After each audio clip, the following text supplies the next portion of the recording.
Bonjour à tous, bienvenue pour cette nouvelle émission de rentrée, des mercredis de la Supply Chain. Une émission de rentrée placée sous le signe des mouvements sociaux, ce qui nous oblige aujourd'hui d'avoir des intervenants à distance.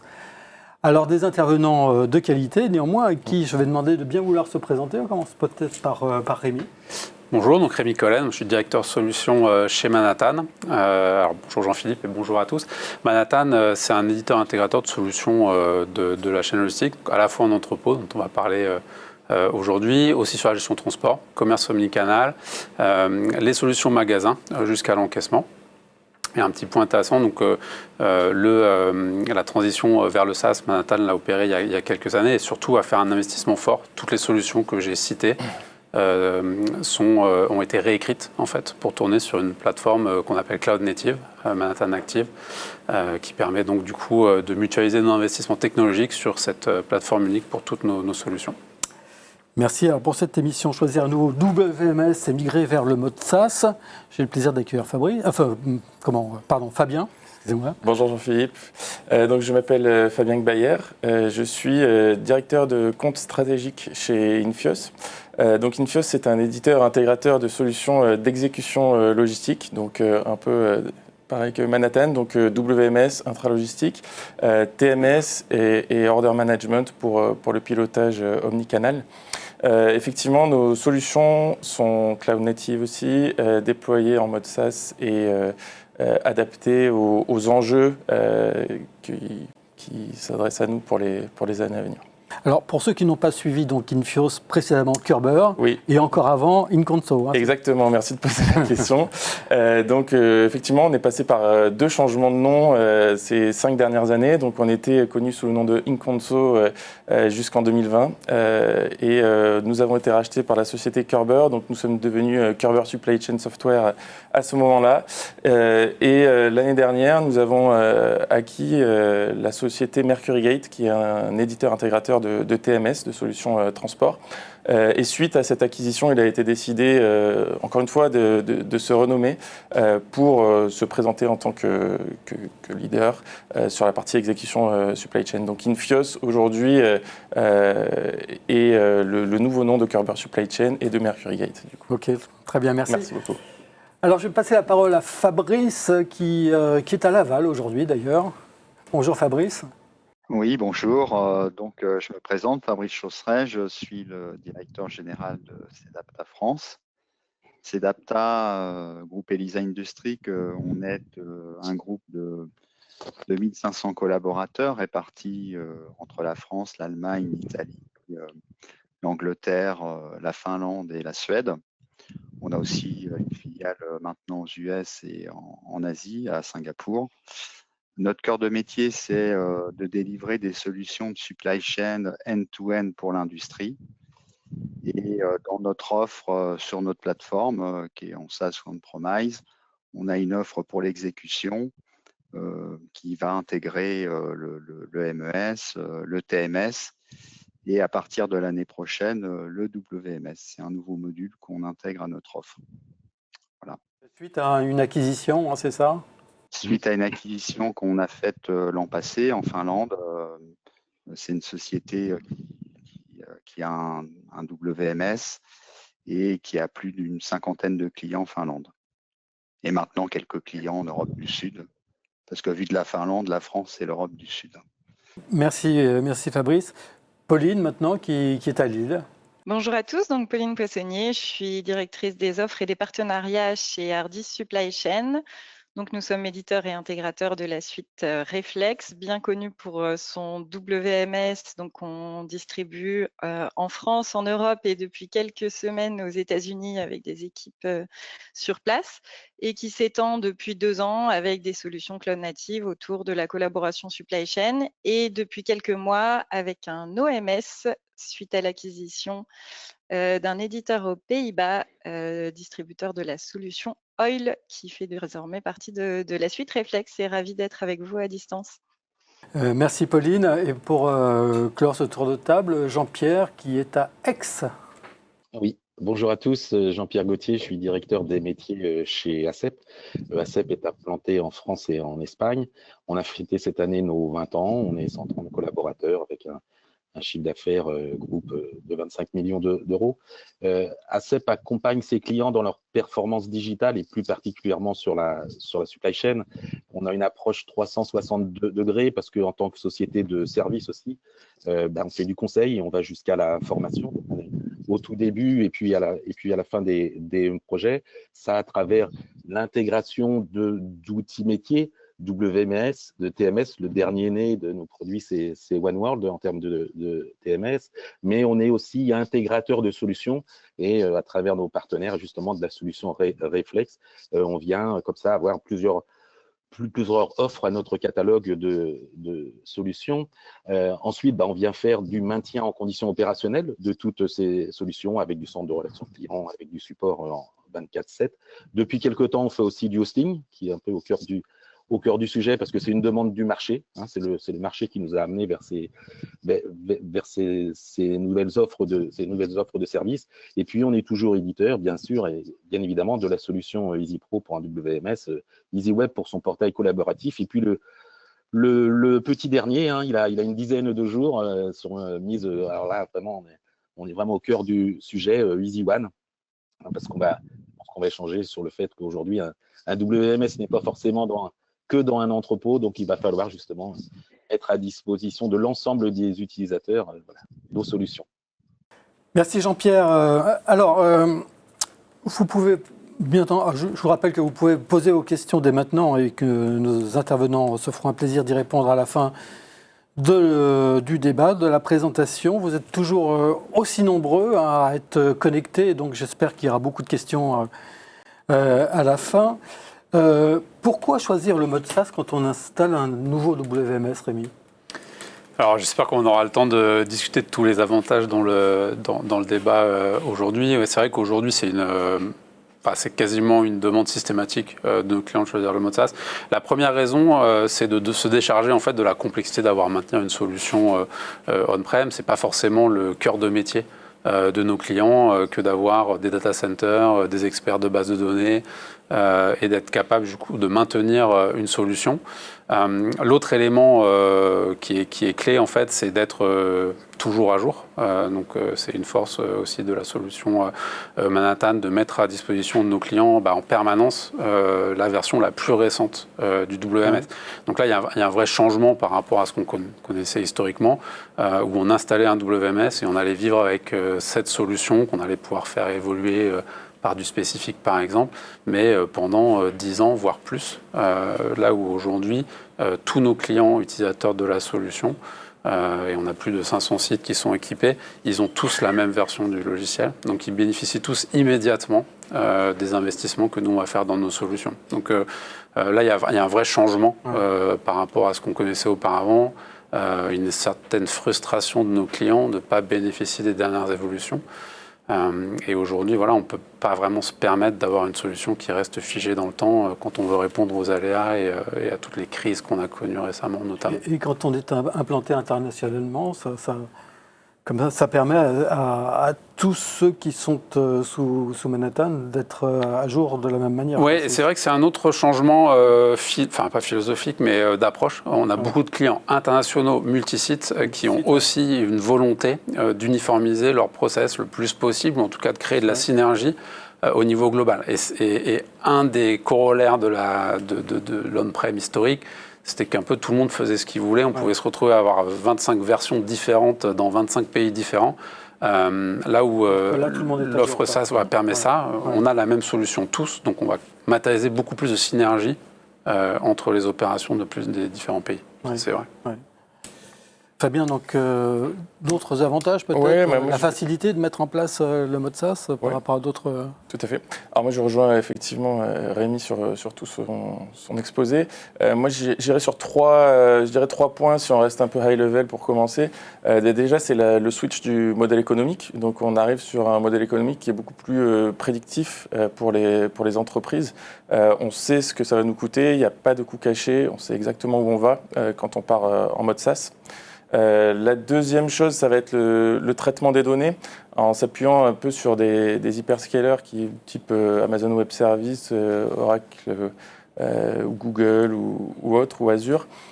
Voilà, on va être sur des data centers qui sont sécurisés, Ouais. qui ont toutes les certifications, type SOC 2, ISO 27000, qui répondent aux réglementations RGPD, etc. Donc ça, c'est très important aujourd'hui pour nos clients. Et la troisième chose, c'est aussi la partie cybersécurité, parce que comme le disait Rémi, nos clients n'ont pas forcément des services IT qui sont extrêmement bons sur le sujet. Oui. Et donc, avoir toute cette partie Zero Trust, une authentification très, très robuste, etc., permet de garder la sécurité et de rester inviolable. Merci.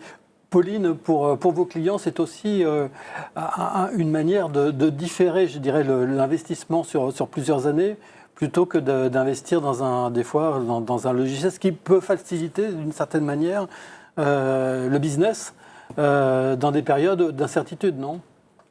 Il y a vraiment 3 grands leviers. On a évoqué précédemment quelques enjeux qui sont plutôt côté DSI, IT, la sécurité, les sujets de mise à jour, etc.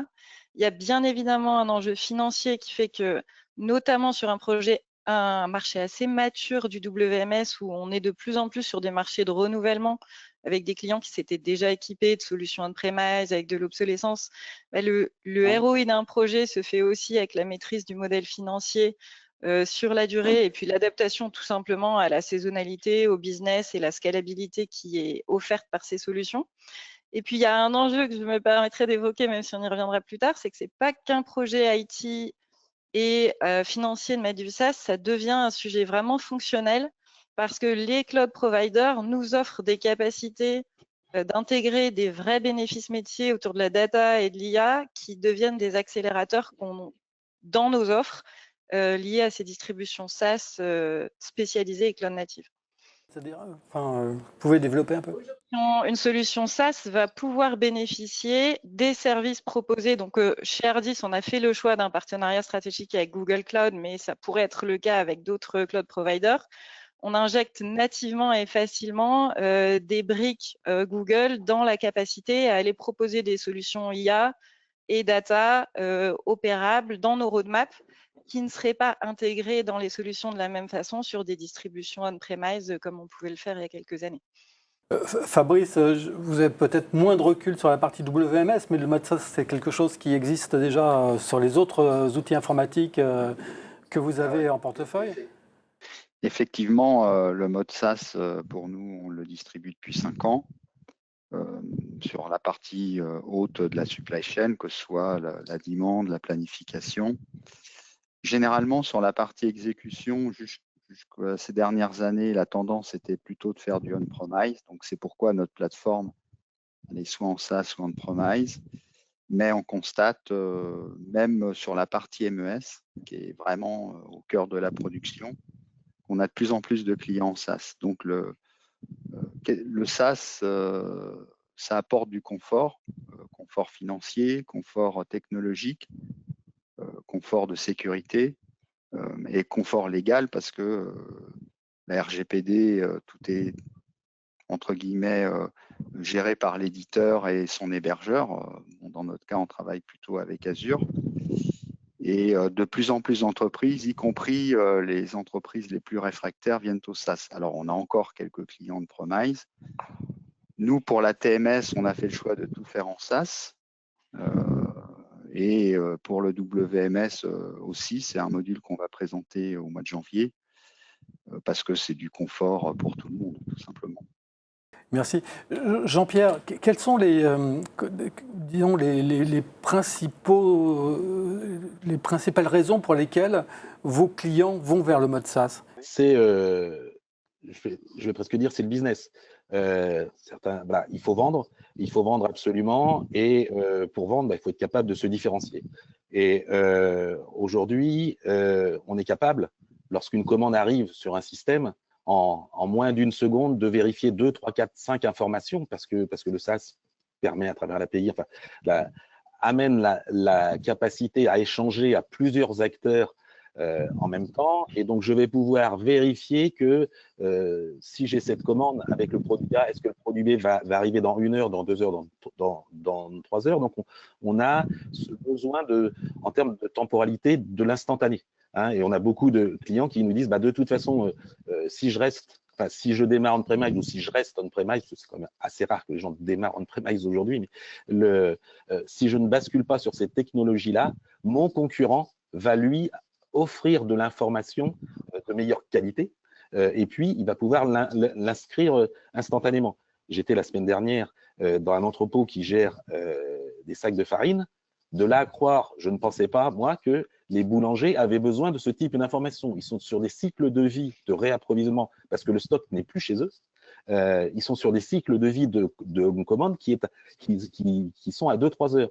Donc, le fait grâce au SaaS, de pouvoir faire cette offre de service va faire que on va avoir de plus en plus d'acteurs.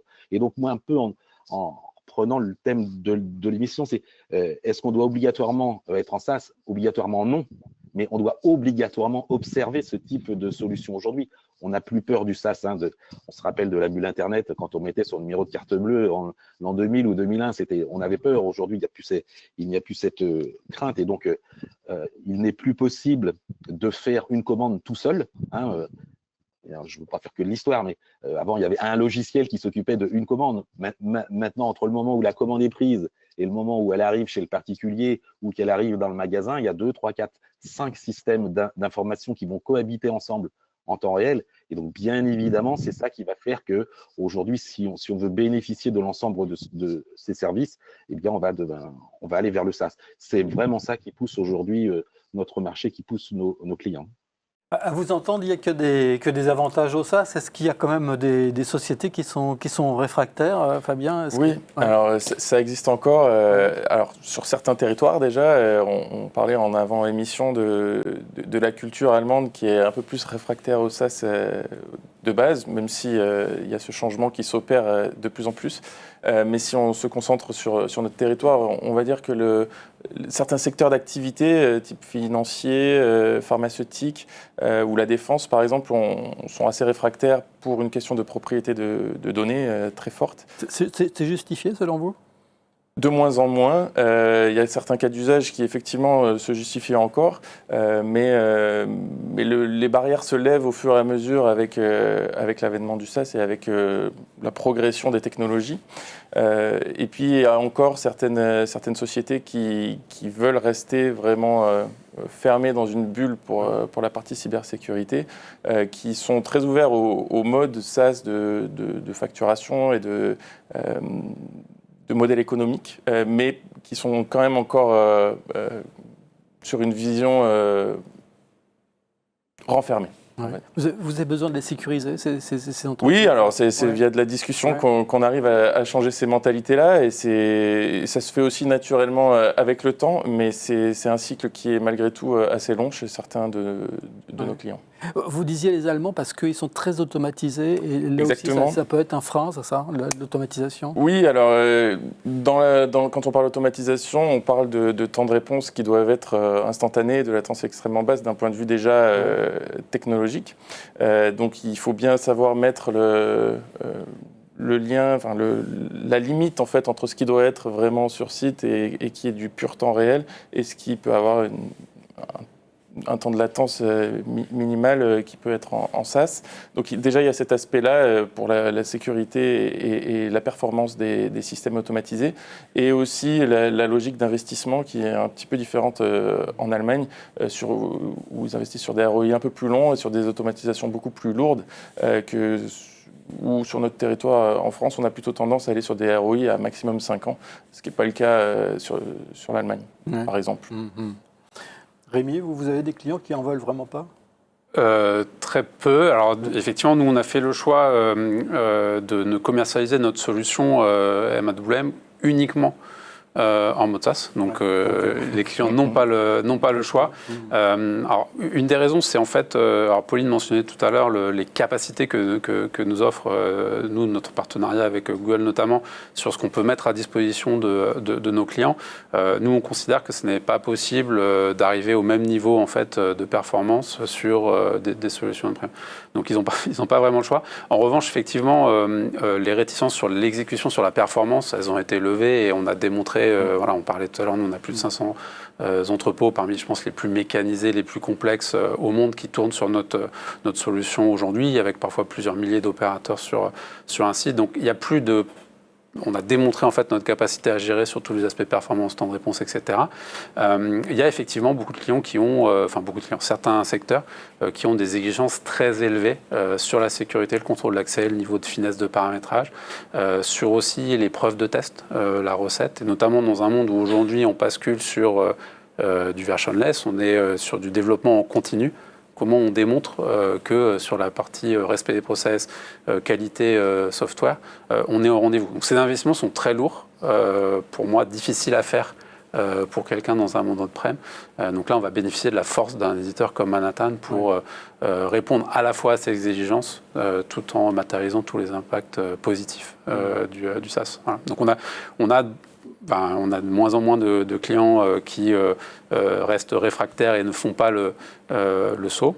Et on a su répondre à des clients très exigeants dans la santé, notamment aussi dans la défense, aux États-Unis par exemple, et déployer nos solutions SaaS dans ces contextes-là. Quand on choisit le mode SaaS, est-ce qu'on n'est pas trop lié à un éditeur? Est-ce que il y a un contrat, j'imagine, Alors, je pense que en fait, quel que soit le choix, et je pense que c'était le cas aussi pour les clients on-premise, en fait, quand on s'engage avec un éditeur sur une solution comme le WMS, qui est une solution et en termes de conduite du changement, quand on la met en place, qui nécessite un investissement important, c'est souvent pour des durées très longues. Donc nos clients on-prem, on a des clients depuis 20 ans en France notamment, qui sont clients Manhattan sur la durée. Je pense que ça ne change pas vraiment. Et quand on fait ce choix, il faut être prudent. Ce n'est pas parce qu'on a un contrat de 3 ans ou de 5 ans qu'on va changer en fait dans 5 ans. Il faut vraiment se projeter dans un temps très long quand on fait le choix d'un partenaire pour un WMS. Ouais. Donc ça ne change pas grand-chose. Et c'est vrai que nous, on invite nos clients à se projeter dans ce temps long, choisir un partenaire qui va investir dans ces solutions sur la durée, parce que ce n'est pas facile de changer. Ça ne change pas, en fait. Il y a plusieurs types de contrats. Enfin, on peut prendre des contrats d'1 an, 2 ans, 3 ans. Comment ça se passe? Je sais pas. Chez Sedapta, on peut avoir des contrats de 3 ans ou 5 ans. Voire pour quelques clients un petit peu plus, mais généralement, c'est 3 ans. Mais on a aussi les clients qui sont à 5 ans. C'est un peu à la demande du client, en fait. D'accord. On n'a pas vraiment de règles. Et le modèle économique du mode SaaS, en règle générale, c'est plutôt 3 ans. Jean-Pierre, peut-être? Oui, parce qu'en fait, effectivement, quand on aborde le SaaS, il y a deux aspects. Il y a l'aspect technique, mécanique, il y a la sécurité, tout ça, et puis il y a l'aspect contrat et financier. On peut très bien dire qu'on va vouloir être on-premise techniquement, et puis après payer un loyer aussi. On a mis ça en place chez ACEP parce qu'on a un peu toutes les formules. Il y a des gens qui disent, moi je veux être en SaaS, mais je veux acheter tout de suite ma licence, je veux être propriétaire de mes données, et puis ils vont avoir une licence perpétuelle. Donc là, le but du jeu, c'est de répondre un petit peu à tout le monde. Est-ce que je sais faire un investissement? Est-ce que c'est un OPEX? Est-ce que c'est un CAPEX? Est-ce que je préfère payer un loyer? Et nos clients sont suffisamment imaginatifs pour qu'on se doive d'être nous aussi capables de répondre. Et donc, on a créé une offre hybride. Alors, on l'appelle le cloud, mais bon, je vais prendre le terme hybride pour dire que je peux héberger chez moi ou louer ou acheter et être complètement SaaS. Ça répond vraiment à la fois sur des startups qui ont plus ou moins de cash, mais aussi pour les gens qui sont en transformation. Qui se disent je vais migrer, là ça a été évoqué, ça y est, je suis mature, ça y est, je suis sécurisé, donc je vais changer de mode technique et je vais demander aussi à changer et à la fois de mode de contrat sur la durée, mais aussi sur le moyen de rémunérer ce contrat. Et puis, on a des gens aussi qui nous disent, moi, je veux bien être en SaaS, mais je ne veux pas mutualiser, je ne veux pas être sur un serveur où il y a 2, 3, 4, 5 entreprises, je veux mon serveur à moi, avec ma duplication à moi, donc forcément que le contrat va être un peu différent, forcément qu'il va y avoir une tarification qui va être un peu différente, et pour en mettre une couche sur le SaaS, j'ai entendu tout à l'heure les termes de saisonnalité, ça va être l'énorme avantage. Et là aussi, ça va jouer sur le contrat, parce qu'il faut qu'on puisse autoriser cette souplesse à nos clients. Avec ACEP, on a beaucoup été sur des produits événementiels, type des produits de luxe, type des jouets. On ne peut pas facturer à nos clients une période de fin d'année où il y a 130 utilisateurs, alors qu'au mois de mars, ils ne sont que 25. Donc, bien évidemment, à la fois sur le fond et la forme, c'est-à-dire que sur le contrat, sur la façon de vivre et de gérer notre relation avec le client, mais aussi sur la façon sur notre modèle économique, on doit se mettre aussi en parallèle du modèle économique de l'entreprise. Le monde bouge beaucoup, les technologies, on est là pour en parler aujourd'hui, font que le domaine des possibles s'ouvre, et donc on est bien obligé aussi, et contractuellement et financièrement, de s'adapter à nos marchés, à nos clients.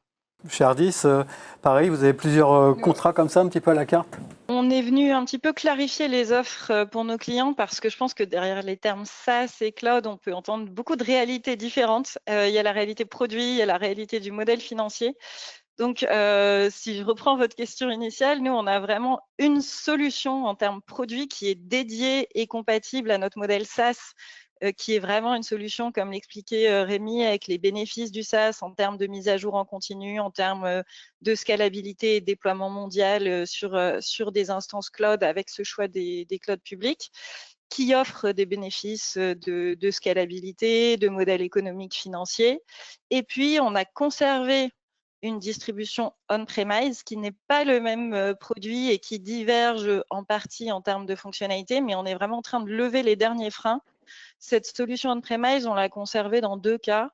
Des clients qui avaient un frein à transformer leurs équipes informatiques et qui avaient beaucoup de compétences en interne, et dans le ROI de leur projet, ils se posaient la question de l'accompagnement de ces équipes en disant j'ai moi-même des équipes responsables d'infrastructures, de sécurité, etc. Et comment je fais cette bascule? Et puis, on avait un frein vraiment lié à quelques secteurs très particuliers. Je reprends l'exemple de la défense où, sur nos territoires, ils imposent des contraintes réglementaires ou sécuritaires importantes et qu'on est en train de lever notamment avec des partenaires qui vont, vous avez peut-être entendu récemment la joint venture de Google Cloud avec Thales autour d'un cloud provider Secnum Cloud. Donc, c'est les référentiels qui est Sens, sur lequel on est en train de travailler une distribution SaaS pour pouvoir justement lever les derniers freins sur ces secteurs clés qui, pas forcément par volonté, mais par pure contrainte réglementaire, ne pouvaient pas accéder à nos modèles SaaS en distribution. Donc, il est clair qu'au-delà d'une conviction, c'est une recommandation très forte liée à nos roadmaps et liée aux bénéfices d'un WMS moderne sur les fonctionnalités et sur la capacité à avoir de l'évolution dans la durée sur le choix d'une solution. En tous les cas, c'est un sujet qui intéresse beaucoup. Preuve en est que nous avons énormément de questions en régie et je vais demander à Hervé de bien vouloir nous les transmettre. Bonjour Hervé. Alors nous avons beaucoup de questions, paraît-il. Oui, des questions très concrètes. Alors, les mises à jour sont-elles obligatoires? Nécessitent-elles des recettes? Et sont-elles payantes ou incluses dans la prestation SaaS? Alors, qui souhaite répondre? Je veux bien répondre à cette question et je veux bien écouter mes collègues sur la réponse. Oui, donc le choix que maintenant nous on a fait, c'est que les mises à jour, elles sont continues, on le disait tout à l'heure. Surtout, elles se font sans arrêt de l'activité. L'application ne s'arrête pas, la mise à jour se fait en tâche de fond. Et on sait à quel point c'était difficile par le passé de négocier un temps d'arrêt avec les opérations pour mettre à jour le système. Donc ça, c'est un vrai bénéfice de notre solution. Donc les mises à jour, non seulement elles sont incluses, elles sont comprises dans la souscription. Et nous, on considère que c'est vraiment ce qu'on achète aussi quand on achète le WMS de Manhattan, c'est d'avoir toujours la dernière version et les dernières innovations qui sont apportées par l'éditeur. parlait tout à l'heure de la sécurité, par exemple. Nous, quand on doit mettre à jour, mettre un patch de sécurité sur le WMS, c'est mis chez tous nos clients en même temps, immédiatement, sans avoir à attendre en fait la mise à jour. Et ça nous engage. On parlait tout à l'heure de plus de 500 sites. Il y a 91 000 opérateurs sur notre WMS aujourd'hui. Donc quand on met à jour nos systèmes, évidemment, ce qu'on met à jour, on doit être très prudent dans les mises à jour logicielles qu'on fait. Donc le corollaire de ça, c'est que l'exigence en termes de qualité, elle est énorme. On n'a pas encore parlé des taux de service, peut-être qu'on en parlera tout à l'heure. Mais voilà, nos engagements contractuels en termes de taux de service font qu'on doit être extrêmement prudent. Donc nous, les tests automatisés, ils ont lieu en fait à chaque mise à jour de code, chaque ligne de code qui est modifiée par quelqu'un chez Manhattan sur le WMS. On a une batterie de tests qui tourne pour sécuriser justement cette mise à jour simultanée sur l'intégrité de notre base client. Et ce qu'on constate, c'est que contrairement, pas par rapport aux sciences, mais par rapport à nos solutions on-prem, le taux de qualité, il est éminemment plus fort. Donc évidemment, parce qu'on va bénéficier de cette base installée de clients pour s'assurer que voilà, il n'y a pas de loup dans ce qui est mis à jour par Manhattan. Chez Infios, c'est pareil. Alors, nous, mises à jour. C'est un petit peu particulier. On a deux offres WMS et on en a une pure cloud native qui est effectivement dans le même modèle en versionless que Manhattan, avec une mise à jour tous les trimestriels. Qui va être faite automatiquement en tâche de fond chez nos clients. Voilà. Sans interruption. Sans interruption de service, etc. Ouais. Donc qui simplifie les choses forcément. Et on a une offre qui est en cloud privatif pour nos clients. Et donc là, les mises à jour sont disponibles trimestriellement. Ce qu'on va imposer à ces clients-là, c'est d'avoir à minima une montée de version et une mise à jour sur la dernière version tous les 2 ans. Ouais. La question qu'on prenait aussi, l'aspect coût, est-ce que ça coûte de l'argent à chaque fois? Alors non, à partir du moment où, dans le deuxième exemple, à partir du moment où il n'y a pas plus de 3 versions de retard, tout est inclus en termes de montée de version. Ce que je rajouterais aussi, c'est que grâce au SaaS, on a pu rajouter des outils IA et des outils d'automatisation de tests et de non-régression qui permet pour certains potentiels spécifiques clients de tester automatiquement la non-régression et de simplifier en fait ces montées de version. Ok. Souhaitez répondre? On a un mode très similaire, on a un mode privatif et un mode complet. Sur le mode privatif, c'est un peu plus à la demande du client. Et généralement, on a 1 ou 2 versions par an majeures. Et sinon, pour la partie WMS, c'est au fil de l'eau. Hein. On met à jour les versions sans interruption du fonctionnement. Voilà. Combien de mises à jour par an? Généralement, c'est entre... on a 1 à 2 grosses versions majeures. On va dire que c'est plutôt des grosses versions fonctionnelles. Et puis ensuite, c'est au fil de l'eau, quand on a des patchs de sécurité, des patchs de correction de bugs ou genre de contraintes. Jean-Pierre? Ouais, je voulais juste faire un petit complément, juste pour parler de nos clients. Aujourd'hui, on est dans tous ces automatismes là, qui viennent d'être évoqués, mais on laisse le choix à nos clients de tester tout de même. Ils ont cette possibilité, donc ils ont une base, sa base de test, une base de réplication, et on voit qu'il y a quand même encore à peu près 25% de nos clients du parc installé qui va regarder ce qu'il y a dedans. Et souvent, ils font ça pas tant pour se dire est-ce que c'est des correctifs, juste par curiosité qu'est-ce qui se fait aujourd'hui sur le marché. Ça leur permet de tester les processus, ça leur permet de mettre en œuvre et de voir si ça va correspondre à leurs besoins. Et je parlais tout à l'heure de services à la carte un peu sur les contrats et sur le mode de les financer. Et bien là aussi, on a décidé d'être un petit peu à la carte avec bien sûr des clients qui doivent être raisonnables et un minimum d'écart avec la standardisation. On a pour autant, historiquement, il y a tout le temps des clients qui se croient particuliers et différents des autres, donc qui vont demander un mot un peu horrible, un spécifique. Donc on est obligé quelquefois de le faire. Donc on pourrait être dans des solutions plus vers le on-premise, mais voilà, on a vraiment cette volonté de standardiser mais il faut tout le temps laisser la possibilité, et on a parlé tout à l'heure des secteurs d'activité qui étaient peut-être un peu plus contraints, de pouvoir laisser le choix. Ça, c'est important. L'éditeur ne doit pas forcément, doit laisser la possibilité, cette petite porte ouverte pour pouvoir faire que le client va, selon ses contraintes et ses besoins et sa curiosité, pouvoir tester avant de mettre en œuvre. Bien sûr, tout est automatique. Hein. On ne lui demande pas d'appuyer sur des boutons, on ne lui demande pas d'arrêter de travailler. C'est juste lui qui va nous dire « Ok, vous avez un go », parce que pour tel, je parle pas, par exemple, des prestataires en logistique qui eux-mêmes vont avoir quelqu'un plus dans le monde du médical ou de la parapharmacie, eh bien, ils vont dire « Je vais plutôt travailler par client et je vais sectoriser cette mise à jour parce que je ne peux pas me permettre le Big Bang. J'ai 25 clients sur ma plateforme. Il est bien évident que le niveau de test ne va pas être le même sur un e-commerçant pure player que sur quelqu'un qui va être proche de l'industrie ou de la pharmacie. » Pauline, vous voulez... Je vais apporter un petit complément, même si je partage la plupart des éléments. Donc, évidemment, toutes les mises à jour type sécurité, etc., sont déployées automatiquement sur l'ensemble de nos clients en SaaS. C'est inclus dans nos offres.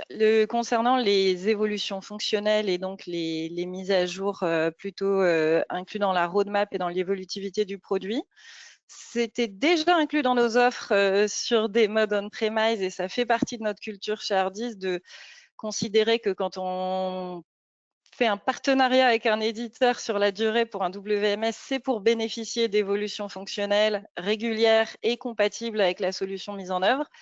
Ce qui a changé en SaaS, c'est qu'on a fait le choix de proposer à nos clients d'être sur des instances dédiées qui leur permettent de garder de la personnalisation. Et donc, sur ces mises à jour, on choisit simplement avec eux une fenêtre temporelle par rapport à leur saisonnalité et on se met d'accord sur le rythme et le timing précis dans l'année. Merci pour toutes ces précisions. Hervé, d'autres questions? De déploiement de ces Alors, est-ce qu'il y a de grosses différences de coûts entre le mode SaaS et le mode classique? Peuvent être déployées automatiquement. C'est tout simplement pas le même modèle économique.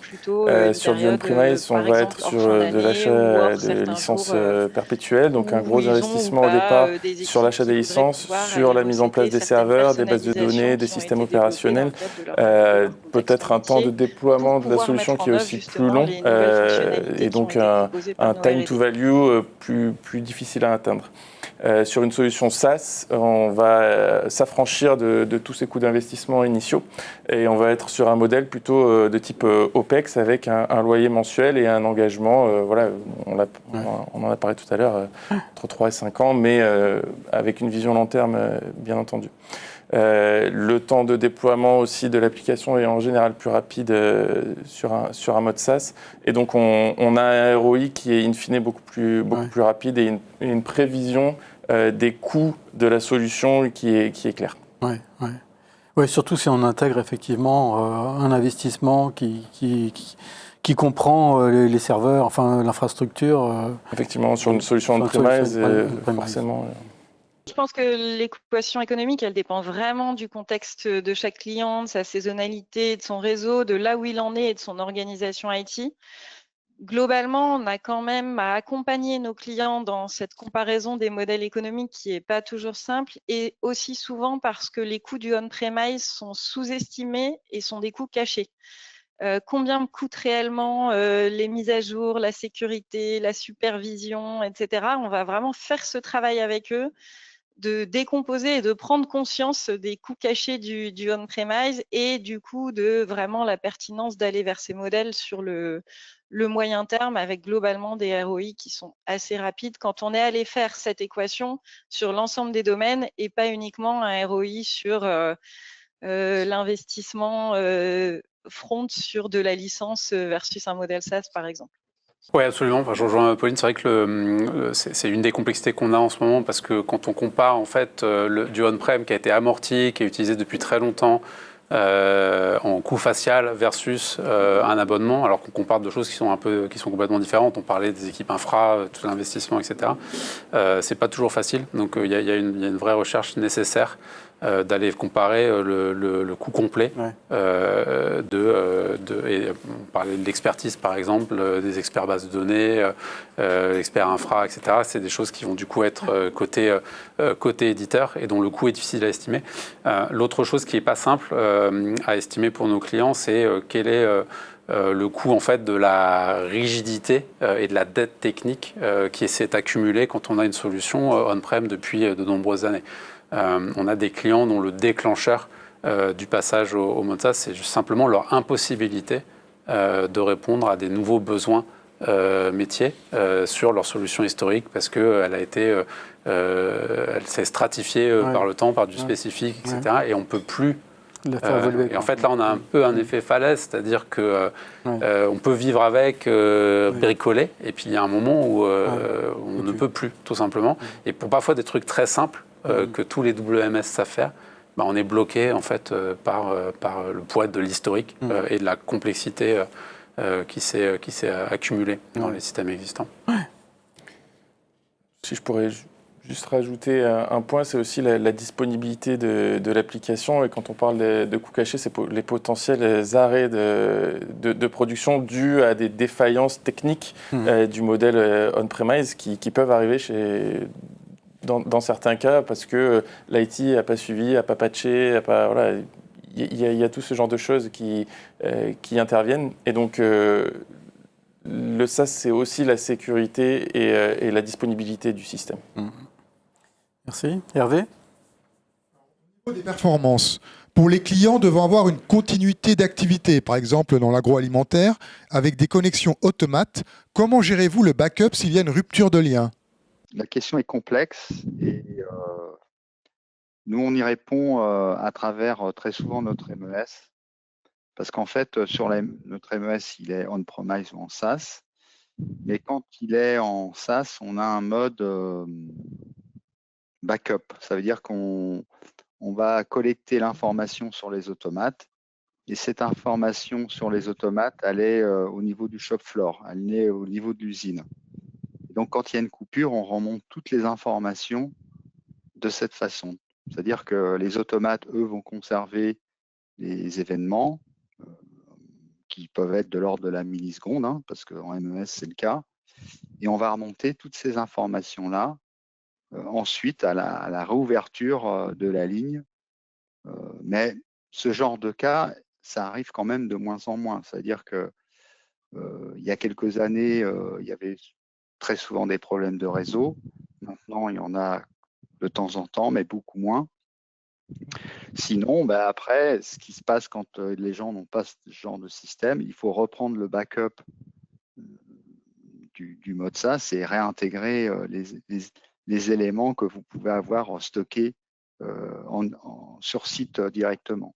C'est une problématique que nous, on connaît typiquement plus sur nos solutions d'encaissement. C'est vrai que les réseaux informatiques dans des centres commerciaux, dans des boutiques, et surtout dans des gros réseaux où j'ai 1000, 2000, 10 000 magasins, c'est plus fréquent. Et donc, on a développé un mode qu'on appelle mode offline, en fait, qui permet de bufferiser toutes les transactions, même l'encaissement, et les pousser dans le système quand la connexion est rétablie. C'est pas quelque chose qu'on a fait sur le WMS aujourd'hui parce que y a un taux de service réseau vers les entrepôts qui est, qu'on constate très bon. On a certains clients qui vont, on en parlait hors antenne, étudier des solutions type Starlink ou de la 5G en backup. Oui. Mais moi, j'ai pas encore vu de déclenchement de ce genre de des prestataires qui déploient justement pour assurer un backup. Voilà, un taux de continuité. Parce qu'aujourd'hui, en fait, c'est des technologies qui sont compatibles avec l'exploitation du WMS en termes de débit et de latence. Donc, c'est des alternatives qu'on peut étudier. Mais aujourd'hui, c'est plus que sur du backup que sur du. Voilà. Donc après, on va redonder les lignes. On peut avoir 2 fournisseurs, par exemple, et pour s'assurer en fait que la connexion elle est pas. C'est difficile de travailler sans connexion aujourd'hui, de toute façon, comme tout est temps réel et la distribution d'émissions, la radiofréquence, etc. Donc on est plus dans un mode comme celui-ci où on s'assure d'avoir une connexion qui est présente tout le temps que dans un mode offline qu'on n'a pas développé dans le WMS. Je confirme qu'aujourd'hui, on est plutôt sur le travail de solutions de redondance, plan de continuité et plan de reprise que vraiment des solutions qui pourraient travailler en mode déconnecté parce que les bénéfices du WMS dans sa modernité, c'est bien sûr le temps réel et que du coup, se couper de ça et aller investir, on préfère le court arrêt s'il est nécessaire très exceptionnellement et travailler ces plans de continuité et de reprise Et c'est des choses qu'on rencontre vraiment de moins en moins sur les entrepôts, en tout cas, qui sont quand même plutôt très bien fournis et redondés sur leur accès réseau. Là, les réseaux type Starlink, il n'y a pas de contraintes particulières. C'est des demandes qu'on voit émerger chez notamment certains de nos clients prestataires logistiques qui ont communiqué dans ce sens. Mais c'est de la redondance et pas leur solution principale. C'est différent sur les couches WCS plus basses ou bien, comme Fabrice en parlait, sur le MES, où là, on a un enjeu de temps réel et de pilotage des automates, mais sur nos solutions WMS, on est quand même moins impacté. Le mode offline est quand même plus adapté aux couches basses type MES, type genre d'outils. Ou pour la gestion des caisses.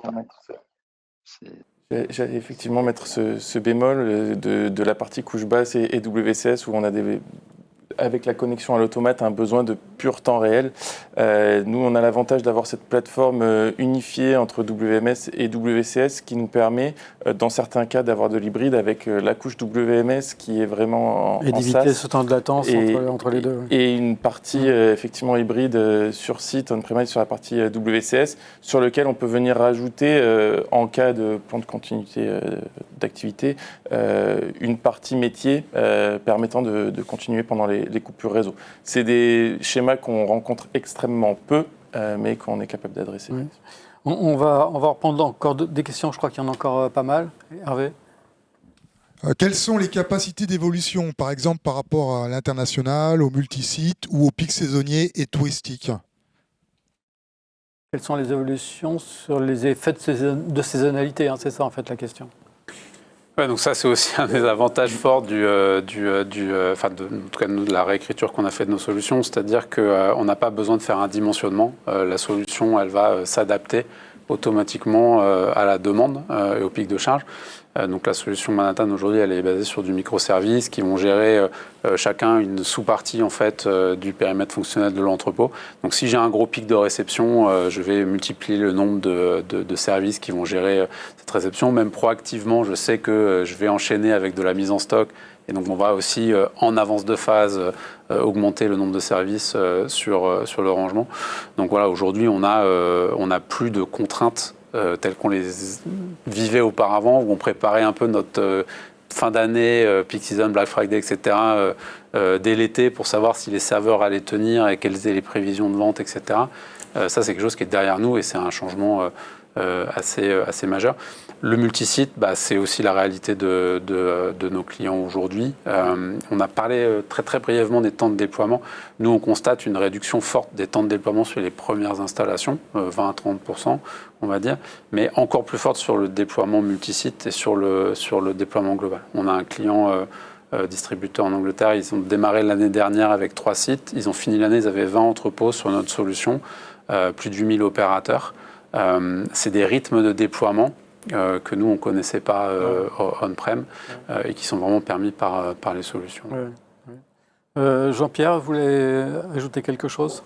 Oui, mais ça a été abordé là. Mais donc, il y a cette verticalité, les volumes augmentent, maintenant les machines savent le gérer automatiquement.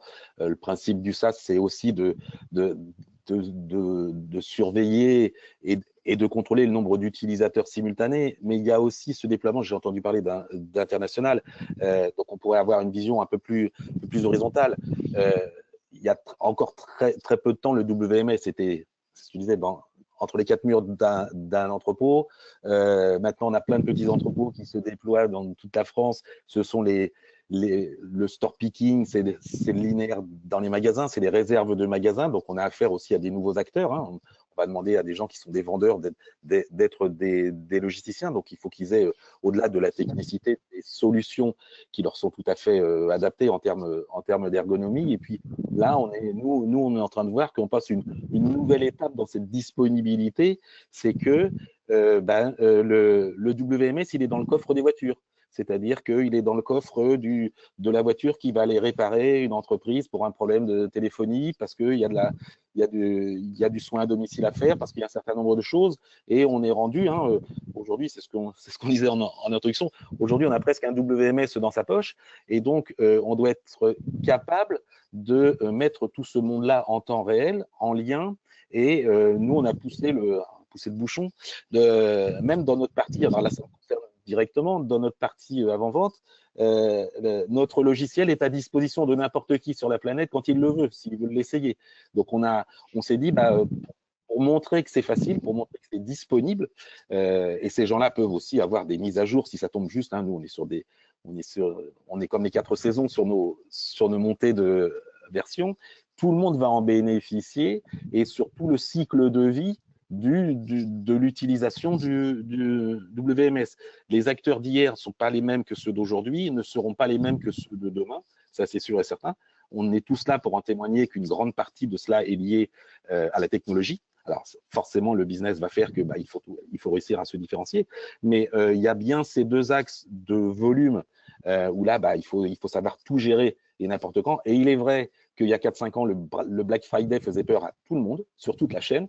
Aujourd'hui, le Black Friday, c'est une petite fête des mères, une fête des pères. Enfin, c'est un non-événement parce qu'on arrive à déployer, on arrive à former les gens plus rapidement. Et puis, la partie matérielle, la partie utilisateur, on n'a plus cette crainte, donc on peut vraiment se concentrer sur son métier et d'une façon presque infinie en termes d'utilisateurs. C'est un point fort, c'est ce que l'on voit aujourd'hui sur le marché, et c'est vraiment c'est un axe de développement important chez nous, parce que derrière, il y a un certain nombre d'apports de services connexes que l'on va pouvoir aussi mettre en œuvre.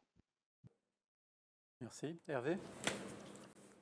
Pour revenir à l'intitulé de cette table ronde, quels sont vos conseils pour choisir un nouveau WMS en mode SaaS ? Alors, on va peut-être formuler la question un petit peu différemment, mais quels sont les avantages que vous mettez en avant pour convaincre un client, par exemple, de choisir votre solution plutôt qu'une autre ? Les avantages de notre solution plutôt qu'une autre. Effectivement, déjà, le déploiement du mode SaaS est aujourd'hui devenu la norme, donc on le propose tous autour de la table aujourd'hui.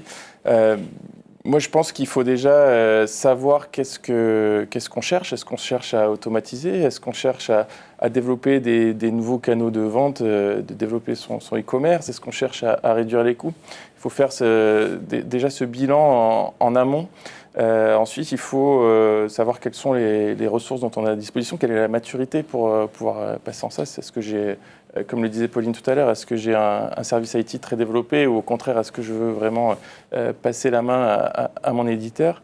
Et ensuite, il faut voir quelles sont les spécificités métiers. Est-ce que je suis très automatisé dans mes entrepôts ? Est-ce que j'ai une gestion des retours très forte ? Est-ce que je dois gérer la chaîne du froid, avoir une traçabilité ? Et voir la solution qui répond le mieux aux besoins, donc en faisant des démos, en allant visiter des références clients, etc. Donc, je pense que nos clients, nos prospects sont éclairés pour faire ces choix et à même de prendre leurs décisions. Est-ce que la montée en puissance de l'IA et donc les évolutions majeures qu'elle entraîne plaident en faveur justement du mode SaaS ? Oui, à 100%. Alors, c'est vrai qu'on n'en a pas parlé. Oui, il est temps. Oui, alors, un des points que nous, on constate, c'est que l'investissement qu'on a fait dans nos solutions et dans la couche technologique, donc notamment d'avoir une solution qui est 100% APIsée, c'est un avantage concurrentiel énorme dans l'IA générative et maintenant l'IA agentique. C'est-à-dire la capacité d'agents IA autonomes d'aller interagir avec l'application, tout en garantissant en fait un niveau de sécurité, contrôle d'accès, qu'est-ce qu'on autorise en fait ces agents à faire.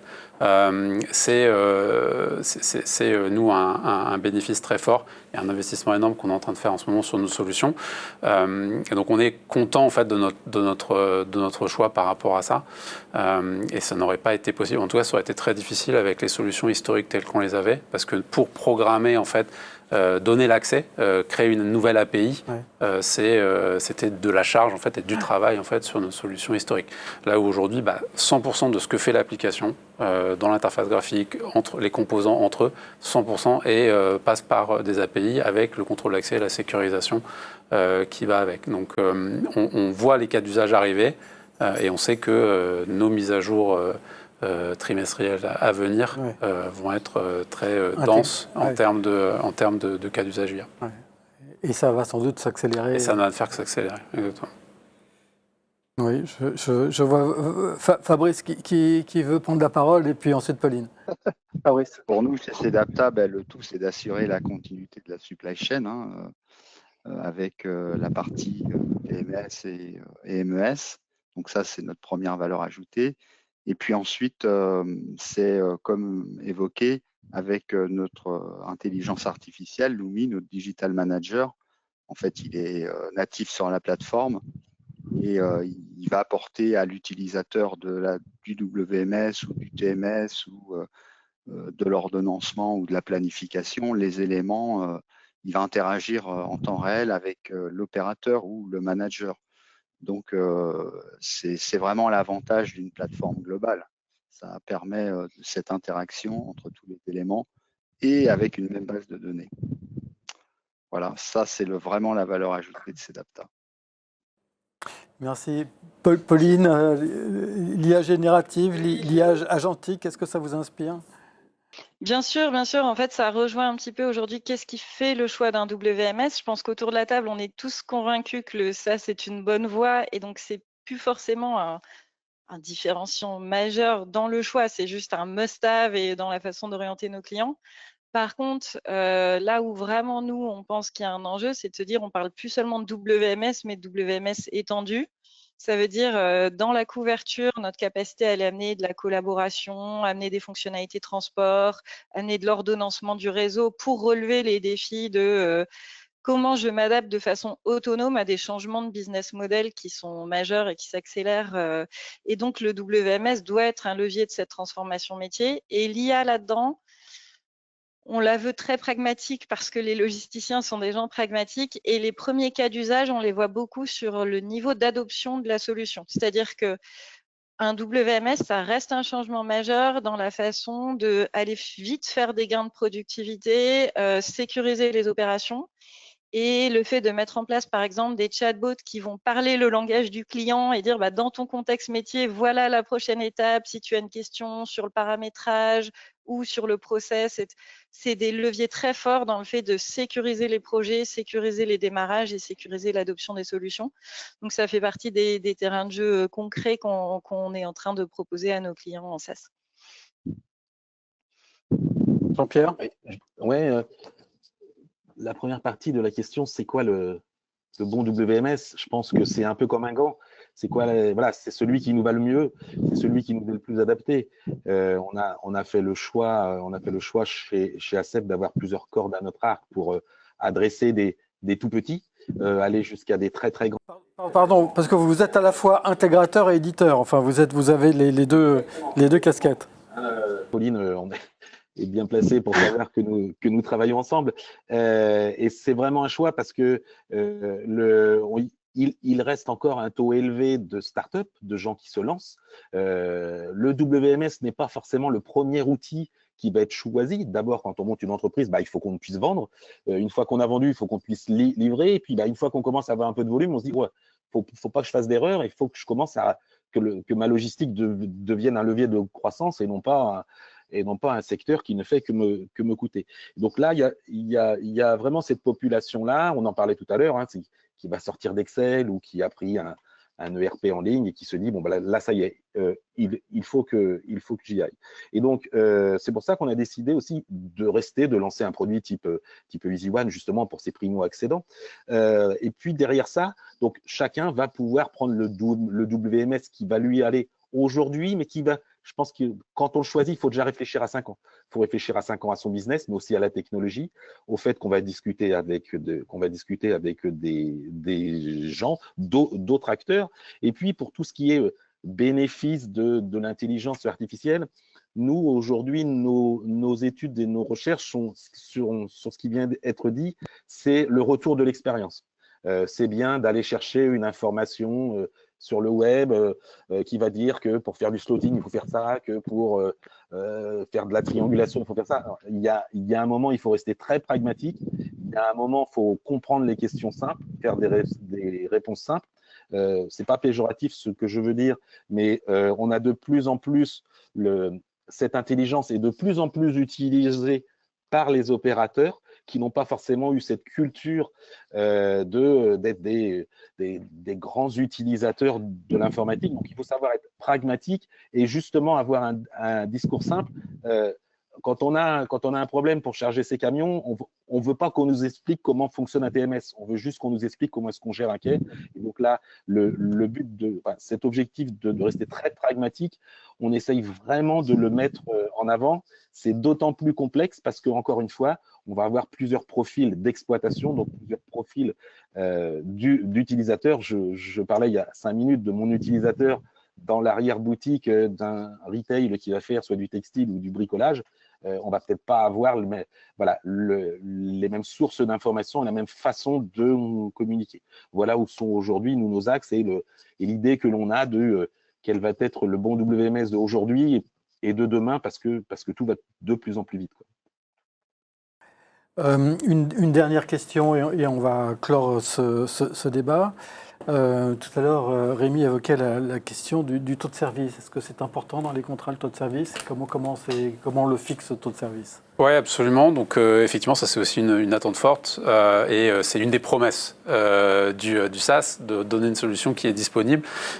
Donc, évidemment, nos contrats ils vont inclure une métrique de taux de service, typiquement le 999, ça veut dire 40 minutes d'arrêt sur un mois. Oui.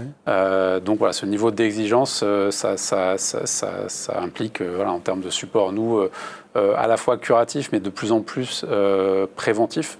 Et c'est aussi une des raisons pour laquelle nous, on opère nos solutions et on en voit un bénéfice important. On va pouvoir anticiper par le monitoring, par notre connaissance de nos solutions, des incidents avant même qu'ils se produisent. Pour tenir en fait ces engagements de taux de service. Donc on a un engagement, on constate nous un taux qui est encore plus élevé que celui-ci, on a des objectifs qui sont bien plus élevés que ce qu'on met contractuellement, mais c'est ce dont on parle, 99,9 typiquement. Pour vous ? On est effectivement sur le même niveau d'engagement, à 99,9% de taux de disponibilité. Dans les faits, on est plus proche des 100% chez nos clients, mais effectivement, contractuellement, c'est ça. Pour maintenir ce niveau-là, on a mis en place pas mal d'IA, justement, aussi sur la partie préventive et curative automatiquement, donc du self-healing, en fait. Je n'ai pas répondu sur la question de l'IA. Nous, ça rejoint aussi un peu le sujet. On a mis en place une plateforme qu'on appelle Archer, qui est commune à l'intégralité de notre plateforme logicielle, que ce soit OMS, TMS, WMS. Et on est sur 3 piliers. Donc il y a le pilier back-end avec toute cette partie agent de self-healing. Mais les agents, ils sont aussi déployables sur les applications. Par exemple, dans notre TMS, on a un agent conversationnel qui va automatiquement appeler les chauffeurs pour connaître le TA et en cas de problème de retard, etc., qui va mettre en lien avec le central pour prise de décision. C'est ce genre de cas d'usage sur lequel on travaille. Et ensuite, toute la partie chatbot pour la montée en compétences et la gestion du changement sur la prise en main de l'outil, en fait. Merci. Écoutez, je pense qu'on a fait un bon tour d'horizon sur le bas de SaaS. Je vous remercie beaucoup d'avoir pu vous connecter à distance. C'est toujours un exercice un petit peu délicat parce qu'on n'est pas sûr d'avoir la bonne liaison et des bons temps de réponse, un petit peu comme dans le mode SaaS. Mais en tout cas, un grand merci. Merci à vous et puis merci bien entendu à vous tous qui avez écouté et observé cette émission avec beaucoup d'attention, j'en suis sûr. À très bientôt pour une prochaine émission sur le plateau de Supply Chain Village et des mercredis de la Supply Chain. Au revoir.